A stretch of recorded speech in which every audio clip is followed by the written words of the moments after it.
Hi hello. இன்றைக்கி நம்ம rainbow சேனலில் நம்ம என்ன பார்க்க போகிறோன்னா காலிஃப்ளவரு குழம்பு செய்ய போகிறோம். காலிஃப்ளவரை வெந்நீரில் போட்டு லேசாக ஒரு கொதிக்க வச்சுருக்கேன். வெயில் காலத்து காஃபி அதனால் கடுத்துட்ருக்கோம். வெந்நீரில் போட்டு ஒரு கொதிக்க வச்சு எடுத்துருக்கேன். இதை நம்ம குழம்பு செய்ய போகிறோம். பார்ப்போம் என்னென்ன வேணும்ன்ட்டு. வெள்ளைப்பூடு, இஞ்சி, தக்காளி ஒன்று, வெங்காயம் பல்லாரி வெங்காயம் ஒன்று நறுக்கி வச்சுருக்கேன். இது கூட போட்டு குழம்பு செய்ய உருளைக்கிழங்கு வெந்நீரில் போட்டு ஒரு போட்டு வெந்திருக்கு.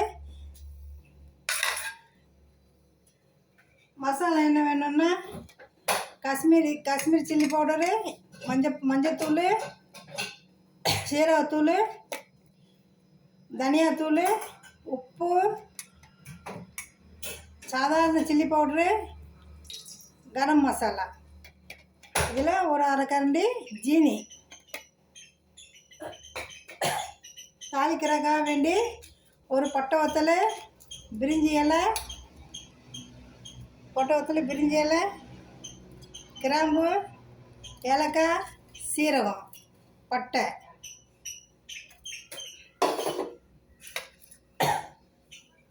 இப்போ நம்ம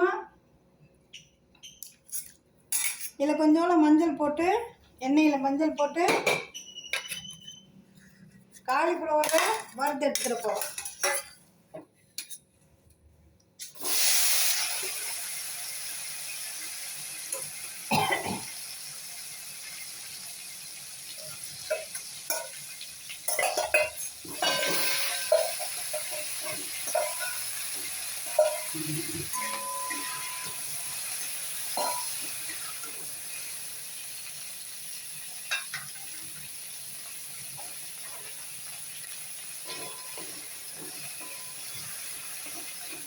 காலிஃப்ளவரை கொஞ்சம் நல்லா ப்ரௌன் கலரில் இதை வறுத்துக்கணும்.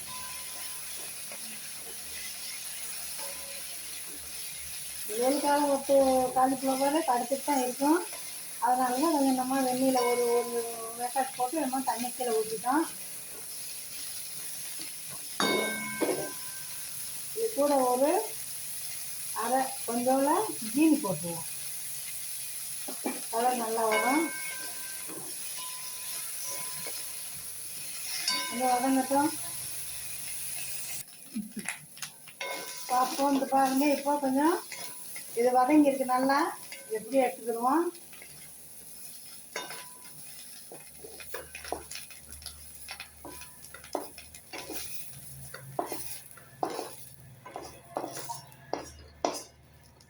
எடுத்தாச்சு.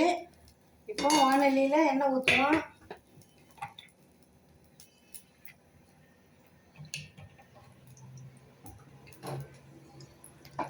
எண்ணெய் ஊற்றி பட்டை, பிரிஞ்சி இலை, வத்தல், சீரகம், ஏலக்காய், கிராம்பு.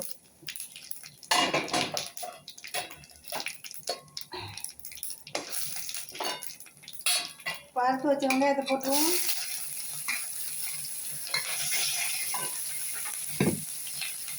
இது கூட இந்த கிழங்கு அவிச்சு வச்ச கிழங்க போட்டுருவோம்.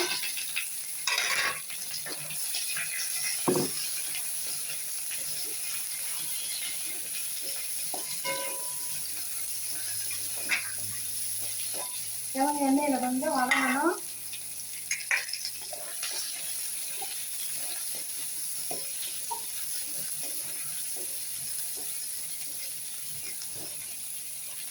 காலிஃப்ளவர் குழம்பு இந்த மாதிரி கிழங்கு கூட போட்டுருந்தா ரொம்ப டேஸ்ட்டாக இருக்கும்.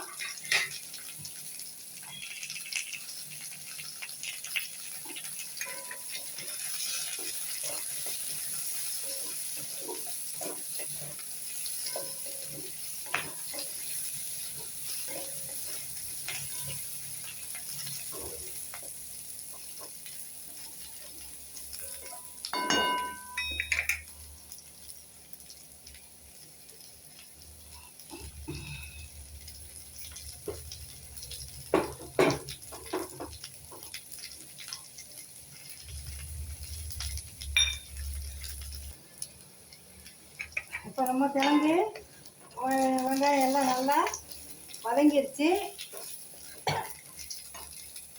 இப்போ இது பூண்டு, தக்காளி, வெங்காயம், பூண்டு, இஞ்சி பேஸ்ட்டு நம்ம இதை ஊற்ற போகிறோம்.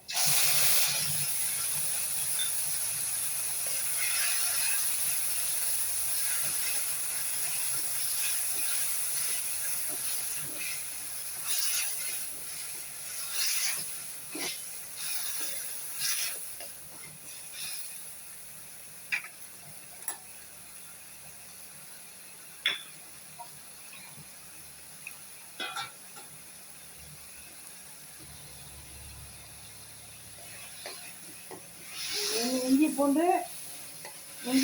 பூண்டு தக்காளி போட்ட பேஸ்ட்டு வதங்கிடுச்சு நல்லா. நம்ம இப்போ ஒவ்வொரு மசாலாவாக ஆட் பண்ணிடுவோம். சாதாரண chilli powder, garam masala, Kashmir chilli powder, மஞ்சள் பவுடரு, மீட் மசாலா, உப்பு, தனியா பவுடரு இதெல்லாம் போட்டாச்சு. எல்லா மசாலாவும் போட்டு நல்லா வதக்கிட்டு நம்ம மிக்சியில் அரைச்ச தண்ணியை ஊற்றி வதக்குவோம். நல்லா குழம்பு தான் செய்ய போகிறோம். நல்லா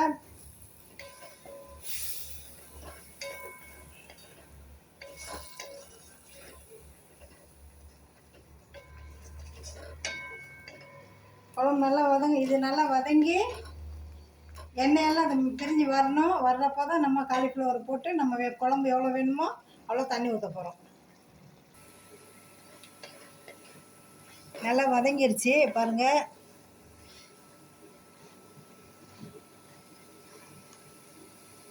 நல்லா வதங்கிருச்சு. தண்ணி எண்ணெய் பிரிஞ்ச உடனே நம்ம காய்கறியெல்லாம் போட்டு இந்த காலிஃப்ளவரை போட்டு சேர்த்து மிக்ஸ் பண்ணி நல்லா வதக்கிட்டு நம்ம குழம்புக்கு எவ்வளோ தண்ணி வேணுமோ அவ்வளோ தண்ணி ஊற்றிடுவோம். இதில் உப்பு போட்டாச்சு.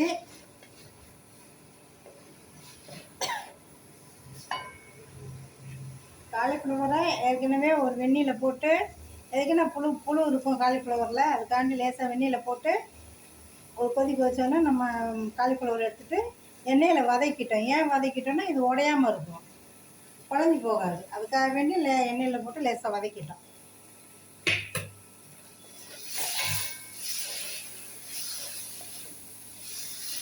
இப்போ இது நல்லா வதங்கிடுச்சு. நம்ம காலிஃப்ளவரையும் போட்டுருவோம்.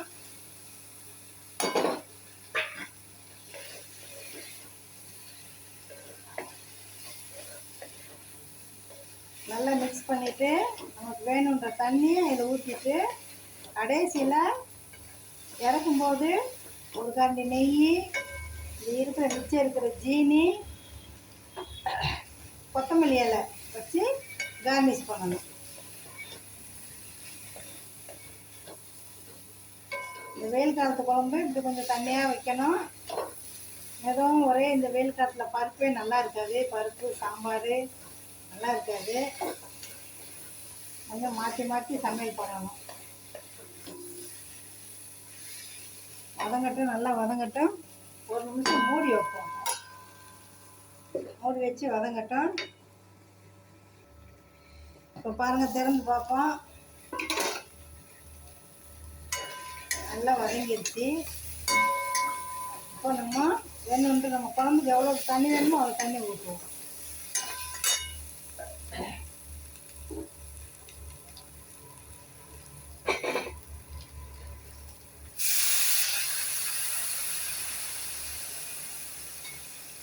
தண்ணி நான் வெந்நி தான் ஊற்றுறேன். வெந்நி வச்சு வச்சுருக்கேன். குழம்புகளுக்கு வெந்நி இந்த மாதிரி வெந்நி ஊற்றினா நல்லா சமையல் டேஸ்ட்டாக இருக்கும்.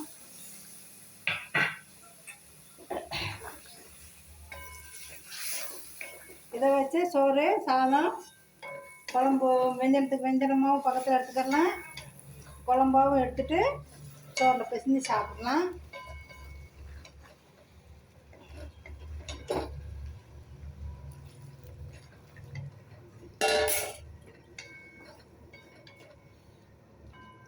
கொதிச்சு வேகட்டும். எல்லாமே வெந்துருச்சு. ஆனால் இன்னும் கொஞ்சம் வேகட்டும். மூடி வைப்போம், 2 நிமிஷம் காத்திருப்போம். நம்ம பார்ப்போம்.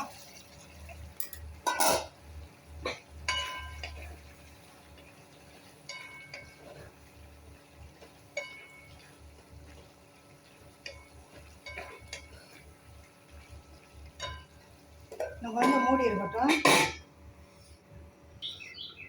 பார்ப்போம் எவ்வளோ குழம்பு வெந்திருக்குன்ட்டு. காய்கறியெல்லாம் நல்லா வெந்துருச்சா பார்ப்போம்.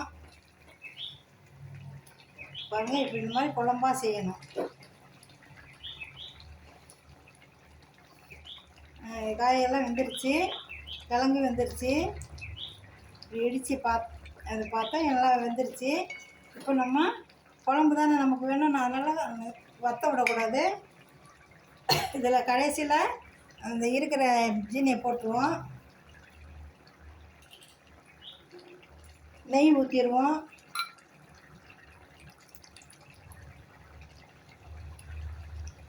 நெய் ஊற்றியாச்சு. இப்போ நம்ம இறக்க போகிறோம். இதை குழம்ப நம்ம எடுக்க போகிறோம். ஸ்டவ் ஆஃப் பண்ணிடுவோம். ஸ்டவ் ஆஃப் பண்ணிவிட்டு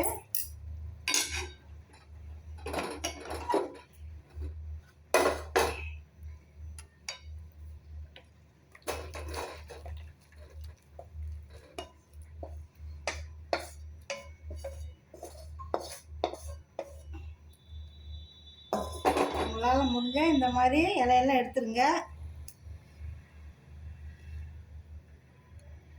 இங்கேயே எடுத்துருங்க, நம்மளே எடுத்துடலாம்.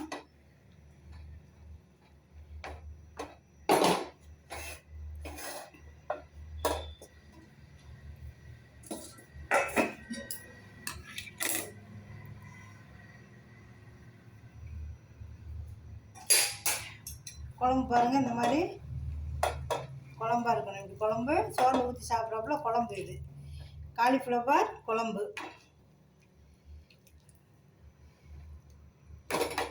ரெடி ஆயிடுச்சு. இப்போ நம்ம கொத்தமல்லி போடுவோம்.